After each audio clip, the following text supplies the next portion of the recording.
بسم اللہ الرحمن الرحیم۔ صحابہ کرام رضی اللہ اجمعین نے ہر مشکل گھڑی میں حضور صلی اللہ علیہ وسلم کا ساتھ دیا۔ کچھ خوش بخت تو وہ تھے جو زندگی کا طویل حصہ نبی کریم صلی اللہ علیہ وسلم کے زیر سایہ سرگرم عمل رہے۔ بعض وہ سعید روحیں بھی تاریخ کے سینے میں محفوظ ہیں جو چند لمحات آپ صلی اللہ علیہ وسلم کے ساتھ گزار کر جنت کے مکین ہو گئیں۔ واہ سبحان اللہ! قبیلہ اوس کا عظیم سپوت عمرو بن ثابت رضی اللہ عنہ بھی تاریخ کے ماتھے پر جگمگا رہے ہیں۔ اس خوش قسمت انسان کا قصہ نہایت عجیب اور حیران کن مگر انتہائی ایمان افروز اور قابل رشک ہے۔ اس کا تعلق قبیلہ بنو اوس کے شاہ بنو اشہل سے تھا۔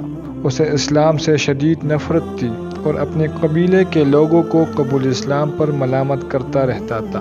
جنگ احد کا اعلان ہوتے ہی اللہ تعالیٰ نے اس کا دل اسلام کی طرف راغب کیا۔ مسلمان عہد میں پہنچ چکے تھے کہ یہ سامان جنگ لے کر ان کے بعد میدان میں وارد ہوا۔ دوران جنگ بڑی ثابت قدمی سے لڑا۔ لوگ اس کی شجاعت کو دیکھ کر حیران رہ گئے۔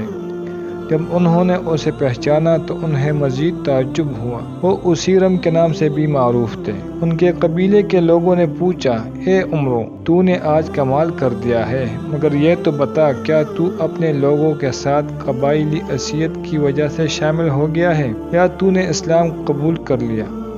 عمرو بن ثابت رضی اللہ عنہ نے جواب دیا، میں اللہ اور اس کے رسول پر ایمان لے آیا ہوں اور اسلام قبول کرنے کے بعد ہی میدان جنگ میں پہنچا ہوں۔